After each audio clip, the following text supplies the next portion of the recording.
पर्यटन विकास को नहीं उपमुख्यमंत्री सांघातिक बयान। पूर्व सरकार रे व्यक्ति केन्द्रिक भाव खर्च होता पर्यटन टंका।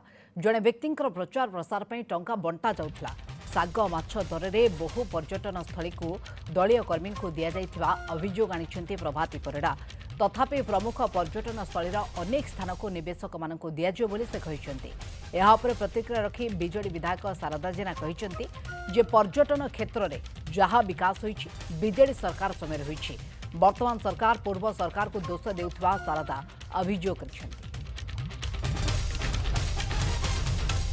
देखो ओडिशा टूरिज्म एवं बूम रे अच्छी पूरा आपन देखिए 8153 कोटी आसला परे इन्वेस्टमेंट एबे जो माने इन्वेस्टर्स तांकर फाइल क्लियरेंस आम जो स्पीड रे करूछु भावुनी कि प्रीवियस गवर्नमेंट बा को गवर्नमेंट टूरिज्म को एग्रीमेंट एमयू करबा एवं तले काम रे लगेबा पई कि एतिकी योजना करिथिबे। गत सरकार रे बहुत चर्चित अर्थ बांटी थिले, कोटा अधारे रही जाइथिला, कोटा डेवलपमेंट हेनी, कोटा पैसा पड़िकरी रहिथिला। तार रिव्यू हेई विभिन्न अंचल रे थिबा आराध्य देवता माने जो मान ऊपर आमे विश्वास रखे जहाँ जी आम इष्ट देव से पीठ को विकास करबा पई आमे माने पैसा देइछु, किंतु कोनोसी निर्दिष्ट व्यक्तिर प्रचार प्रसार आम सरकार रे हबार नहीं कि करिवु नहीं। पर्यटन शिल्प ठारू आरंभ करी अनेक कार्यक्रम रे जहाँ विकास हेतिला पूर्व सरकार नवीन पट्टनायक समय विकास होता है। वर्तमान सरकार बदली गला परे